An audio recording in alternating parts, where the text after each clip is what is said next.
ម្ដាយជាវេរាបេតាទុកជាសត្រូវធំឃើញទេចឹងដល់កាលណាក្មេងហ្នឹងវាមិនទទួលយកការអប់រំអញ្ចឹងក្មេងហ្នឹងវាចាត់ទុកណាគេជាវេរានឹងវាឪពុកម្ដាយវាគិតថាឪពុកអញម្ដាយអញជាសត្រូវនឹងអញដល់ពេលអញ្ចឹងទៅវាមិនទទួលយកនឹងការអប់រំហ្នឹង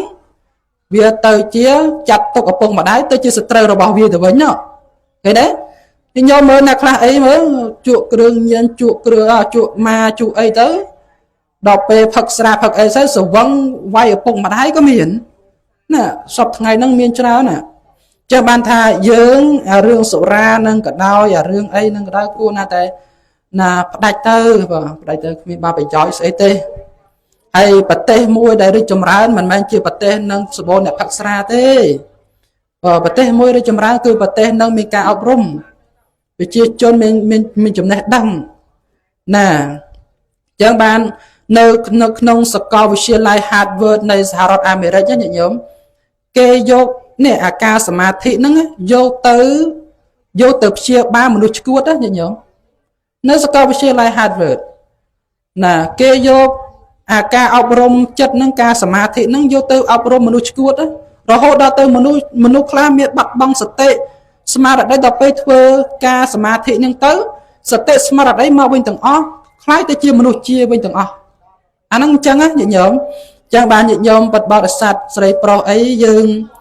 ណាកុំមើងងាយការសមាធិណាកុំមើងងាយថាហេសមាធិគ្មានបានប្រយោជន៍អីមកវិញកុំគិតអញ្ចឹង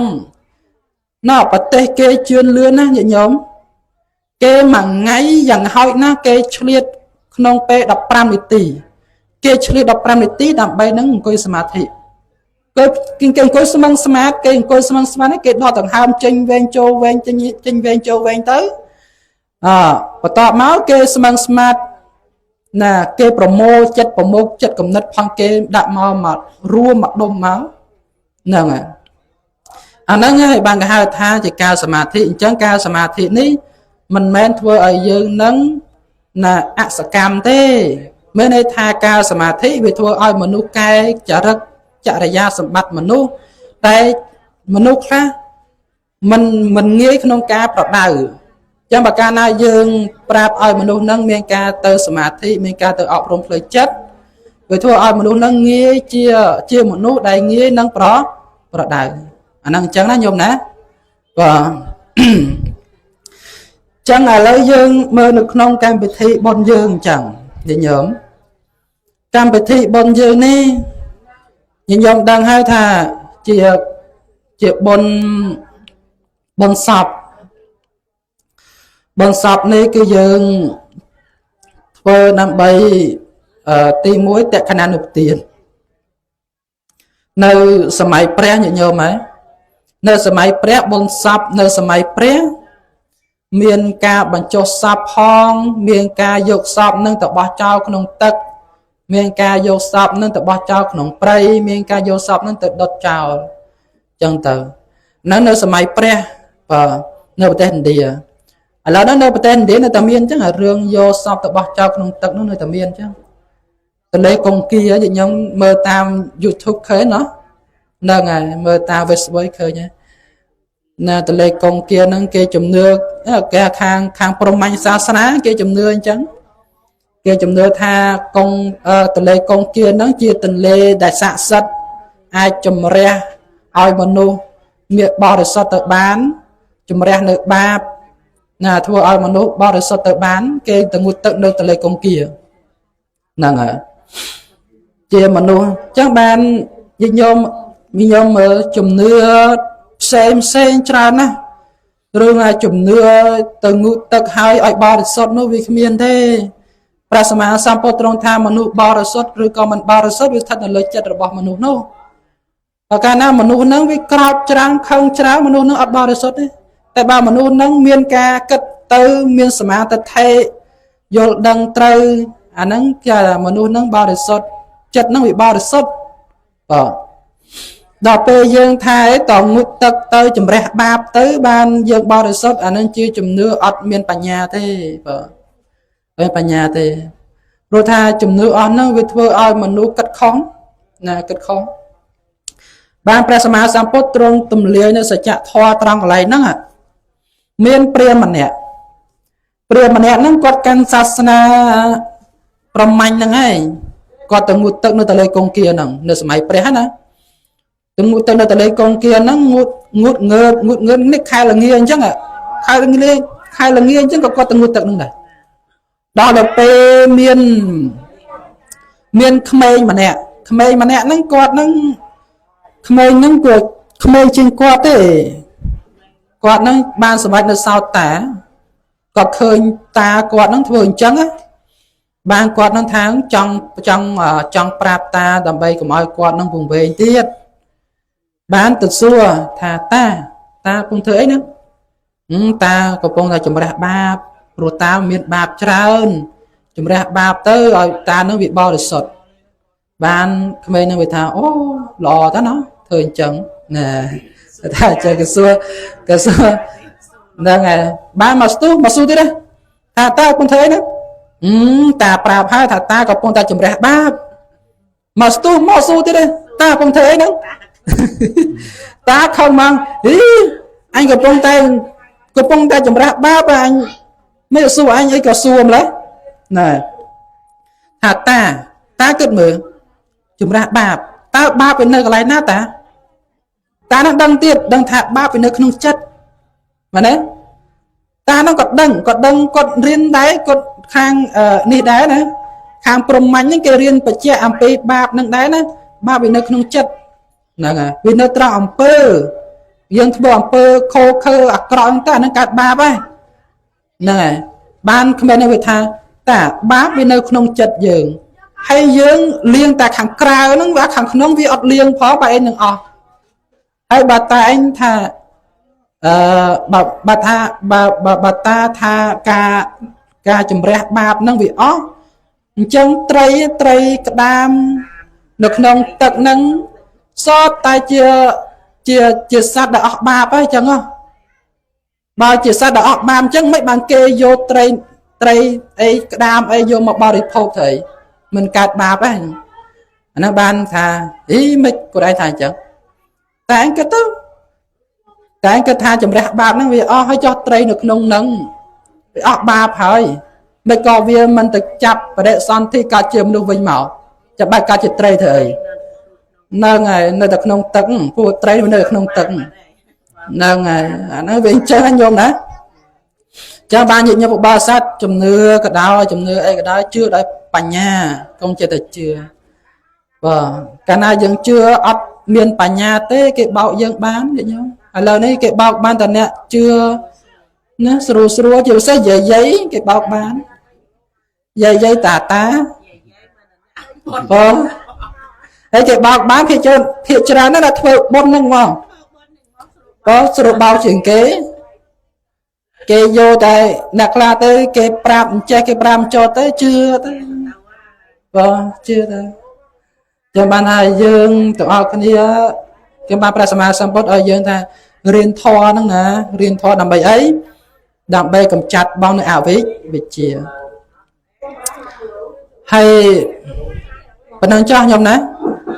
មិនអញ្ចឹងសរុបសេចក្តីមកនៅក្នុងកម្មពិធីបុណ្យយើងនេះ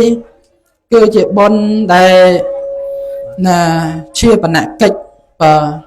ដែលកូនចៅប្រុសស្រីទាំងអស់គ្នាមានការកើតទុកព្រោះថាឪពុកបានលាចាកលោកនេះទៅដូច្នេះអាត្មាភាពគ្មានអ្វីក្រៅអំពីធម៌របស់ព្រះសម្មាសម្ពុទ្ធនឹងឲ្យយើងមកគិតឲ្យពិចារណានឹងទេចឹងបានញាតិញោមពុទ្ធបរិស័ទត្រូវចាំថាដើម្បីកាត់ចិត្តពីអ្នកដែលស្លាប់ទៅបានយើងត្រូវពិចារណាធម៌មួយធម៌នឹងលោកឲ្យឈ្មោះថាជាអនិច្ចលក្ខណៈធម៌ពិចារណាថាអនិច្ចំមិនទៀនទុក្ខំជាទុក្ខអនត្តាមិនមែនជារបស់ខ្លួនការកើតមកហើយតែងតែជួបនៃការស្លាប់ទៅវិញជាធម្មតាណាការជួបគ្នាក្នុងពេលនេះពេលក្រោយយើងនឹងមានការបែកគ្នាជាធម្មតាអញ្ចឹងញាតិញោមពុទ្ធបរិស័ទណាកុំកើតទុកពេកបងណាមនុស្សស្លាប់ទៅហើយយើងមិនអាចឲ្យគាត់មកវិញបានទេ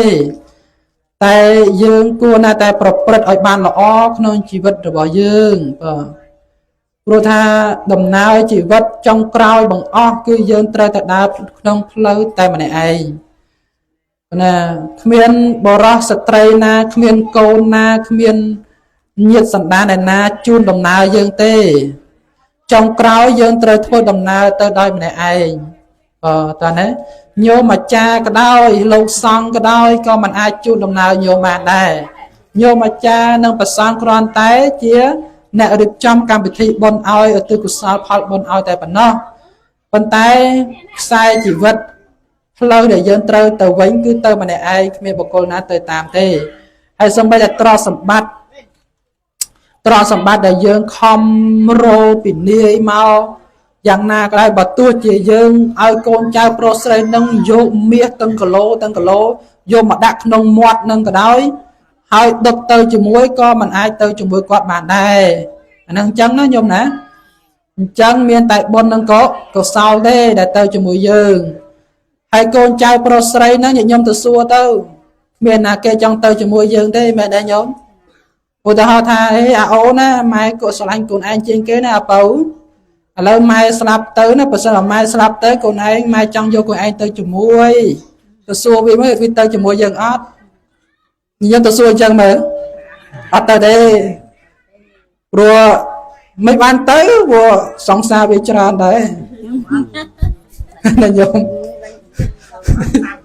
ហ្នឹងហើយទៅតាមហ្នឹងហើយចឹងគ្មានណាគេទៅជាមួយយើងទេណាញោមណាទៅម្នាក់ឯងនេះដូចញោមសុកមេអញ្ចឹងញោមសុកមេគាត់ទៅម្នាក់ឯងឃើញទេផ្ទះសំបែងលុយកាក់មាសប្រាក់បុណ្យស័ក្តិអីនៅតែខាងលើនោះនៅតែក្នុងផ្ទះហ្នឹងគ្មានទៅតាមអីជាមួយគាត់ទេអត់មានទៅតាមទេអញ្ចឹងគាត់ទៅម្នាក់ឯងអញ្ចឹងយើងកុំនេះពេកញោមណាកុំប្រមាថពេកធ្វើបុណ្យធ្វើកុសលទៅចុងក្រោយទៅយើងយកតែស្បៀង2ទៅជាមួយឯងស្បៀងទី1បុណ្យស្បៀងទី2បាបដល់ពេលយើងស្លាប់ទៅនឹងវាទូទាត់គ្នាបុណ្យនិងបាបទូទាត់គ្នាណាខាងណាយើងខ្លឹងគ្នាទៅអាខាងណាធ្ងន់ជាងខាងហ្នឹងហើយហ្នឹងហើយ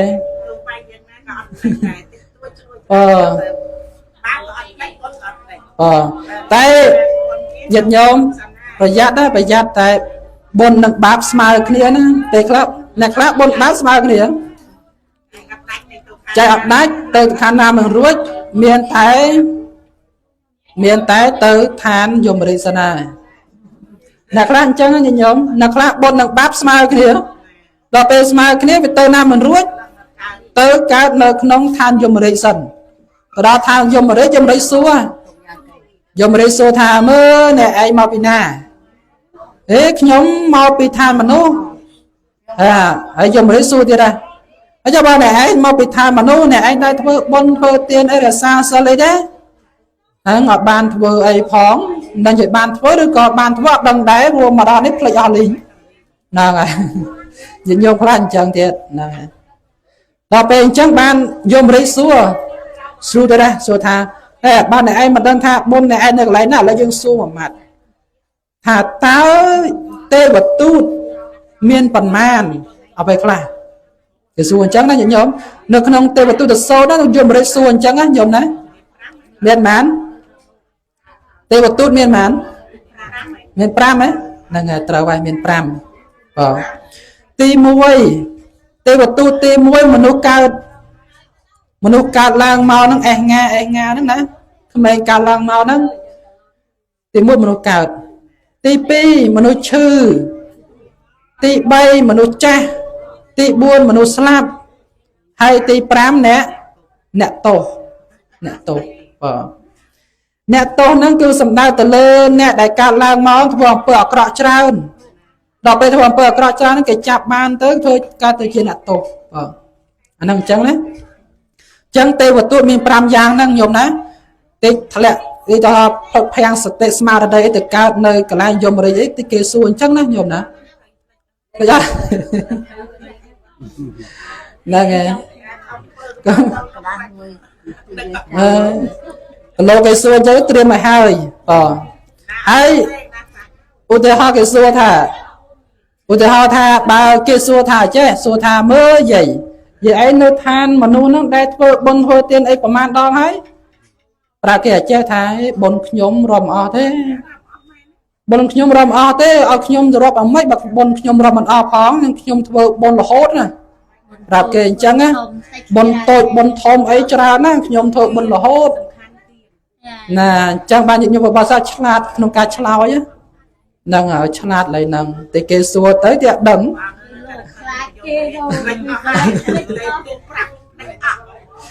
chẳng bao nhiêu nhóm hay một tiệt nực nông nơi nực nông tây của tôi được sâu nâng nhiều nhiều một bao sát của ông ao dương nâng ở tự tiên đào dùng rịch phong ở tự bon nâng nhiều nhóm bây là thợ bon nâng ở tự bon đào dùng rịch phong pro tha dùng rịch nâng chuyện nè đây chăm nơi ở vậy đại dương bắt đầu lại quạt chẳng bà ca na như ở tự bon tới đào bây dương ngày nam vui tới plan sở tệ smart đây từ cả nơi lại quát dương khơi nhà phơi cầm pung tệ pu phơi cầm pung tệ che tơ cầm pung tệ pu dương khơi phơi ở lính phơi bón cả na phơi bón quạt năng ấy dùng rịch nâng quạt nâng miền tu nịch chui rôn nực dương tiệt chui rôn nực tha ấy dây nâng nè dây nâng thọp ở tự bọn này anh nghĩa ngày nè khải nè chẳng prap là thà dây anh thọp ở tự bọn này nhóm ná thôi bọn ngày này chẳng ăn ở một tuần này bọn nâng tơ hay tất cả này lại xem cho nắng dấu rồi luôn chẳng bạn những nhau vợ bao sai mình cá trôi tận nó nè trôi tận tơ trôi hai ở tự bọn đòi nhiệt phong và tự bọn đòi dùng rệt phong tê dùng một tút phong và bộ nhiệt tầng lai không song xa rồi vọt phong nó ở tận đấy đi cá trôi tận là ngày nó nhầm nè hay là bây giờ trôi tận giả tận nắng vô tôi trôi vô đặt nông thô ca của ba vô tận đặt lấy đồng nam ấy của ba đây nè còn ai dùng trôi hai dùng bọt trao vì của bà chẳng là chẳng nơi sớm mai pre nó nhổm nơi sớm mai pre mình và bạn về sân đó ra về sân đó mình bảo ông được pe rùa pe đã bảo ông bảo để trả tiền bảo ông tên tại vô tới trôi từ lớp hai đầy chẳng chia sẻ nhà lúc trôi từ lớp hai nó chia sẻ nhà mua tha pe ni mà anh ban bon ban bằng pe nó tiền là ba làm mày chẳng nhưng trôi từ nó làm bay ấy đam bay ở thành đầy nắng miền chưa có sẵn sạ xây dương ở đằng lư thà dương nó ban bằng pe bốt nè đó là pe bài parapet mà samput bảo ông tra đằng mấy nó nhóm nơi sớm mai bảo ông tra đằng nó pe nó mía mọc chanh bảo ông á mía mọc chanh bảo ông tê và đa tầng o trung bình bảo ông nó rút trao bảo ông tầng o rút trao tầng o miền nào kia nơi ba này đó là pe chẳng ban bảo ông thay ban mía nên cái xua thà mơ sao mà này ấy cho tranh bị lơ bảo lăng nâng chia là bỏ dương đấy ban presma sampo bằng đại tha mà miền chật bát ta nè sầm an ấy tha bảo lăng ní chia là bỏ nè ban miền nâng cái thà ấy dương miền con tọt tràn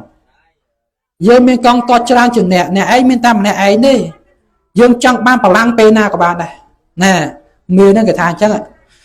đó bên chắc ban prasma sampo tha tha cốt anh lấy percent bao bảo lăng ní chưa được bao tha cốt men rồi có chưa được bao mía men phèn đây ní nâng chia sẻ xây được bao tha cốt nơi prasma sampo bảo ông vô phèn đây nâng chia sẻ xây ban pe đâu ấy lư sầm lệ như nhóm sầm lệ chỉ bị phèn đây máu sầm lệ mình xây thế đó phèn đây vô nữa nó sầm lên mình usai tha bật mê nói bà lăng ấy chia prasma samput group ông mình chia bọc cô lại na đặt tay cầm pe prasma sampote là ngày pe nô ấy mía cái sọc chất cái thua chu cái thua phliêng cái thua ai miên để tha thơm mấy tầm bày ai bà ông cho trên pe bà lăng nâng bán á tại đó pe chu phliêng máu mà đo lại prasma samput mai tới chia ca tới bên nhau lên như thế bố chia cho bố prasma samput bên tới vừa ấy bảo ông mình cát miền nó có sống cho tranh pi bảo ông tới có từ than kê bên tới ហើយញាតិញោមបបរសាទដឹងដែរតែមាដែលមកចាញ់ព្រះអង្គជាណាគេដឹងអត់អេមាហ្នឹងមែនទេណាមែនទេវតទេណាមាដែលមកចាញ់ព្រះអង្គដល់ពេលដែលព្រះអង្គត្រាស់ដឹងណាទេវតាជាន់ទី6ទេវតាណាទេវតណាហ្នឹងបងប្អូនចដូនមួយហ្នឹងហើយប៉ុន្តែមាហ្នឹងមាដែលមកចាញ់ព្រះអង្គពេលដែលព្រះអង្គត្រាស់ដឹងហ្នឹងទេវតាជាន់ទី6ហើយញាតិញោមមើលនៅក្នុងអីគេនៅក្នុងពហុទេវាសូត្រលោកសិពហុទេវាហ្នឹងណាឡាគិរីហ្នឹងមានហ្នឹងជាដំរីណាឡាគិរីមកហើយដំរីណាឡាគិរីហ្នឹងណាញាតិញោមធំមកញាតិញោមមិនស្មើនឹងជើងដំរីហ្នឹងទេធំមកដំរីហ្នឹងបានមានហ្នឹងបជាដំរីហ្នឹងមកដើម្បីជន់ព្រះអង្គឲ្យកប៉ែតដល់ពេលព្រះអង្គនៅសម័យប្រវេសន្តរព្រះអង្គបរិច្ចាគដំរីសពេលនោះព្រះអង្គបរិច្ចាគនោះនៅសម័យព្រះប្រវេសន្តរហ្នឹងហើយបរិច្ចាគដំរីសជាទៀនដល់ពេលអញ្ចឹងដោយសារបារមីដែលបរិច្ចាគដំរីហ្នឹងគ្រាន់តែឃើញព្រះអង្គលុតជង្គង់ណាលុតជង្គង់គោរពព្រះអង្គមិនហ៊ានជន់ព្រះអង្គទេអាហ្នឹងអញ្ចឹងបានញាតិញោមបបរសាទអញ្ចឹងនេះគឺអត្តន័យនៃការជ្រោចទឹកណាញោមណាហ្នឹងហើយអញ្ចឹងយើងជ្រោចទឹកទៅវាគ្មានអីប៉ុន្មានទេមកត្រឹមតែជ្រោចទឹកណារឿងជ្រោចទឹកនេះណាញាតិញោមអានឹងតាមការគិតរបស់យើងបើសិនជាយើងគិតថាការជ្រោចទឹកនឹងវាខុសយើងមិនចាំជ្រោចទេតើណាតែបើកាលណាយើងគិតថាការជ្រោចទឹកនឹងគឺដើម្បីនឹងផ្សាយមេត្តាដល់ពពួកសត្វទាំងឡាយក្នុងសង្សារវដ្តដូចជាចលែនដូចជាអីចឹងទៅឲ្យបានទឹកនឹងបានដល់ចលែនបានដល់ចម្ោតអីទៅឲ្យវាបានត្រជាក់ខ្លួនត្រជាក់ប្រាណអីផងអាហ្នឹងក៏ជាបុណ្យកុសលទៅតើណាញោមហ្នឹងហើយ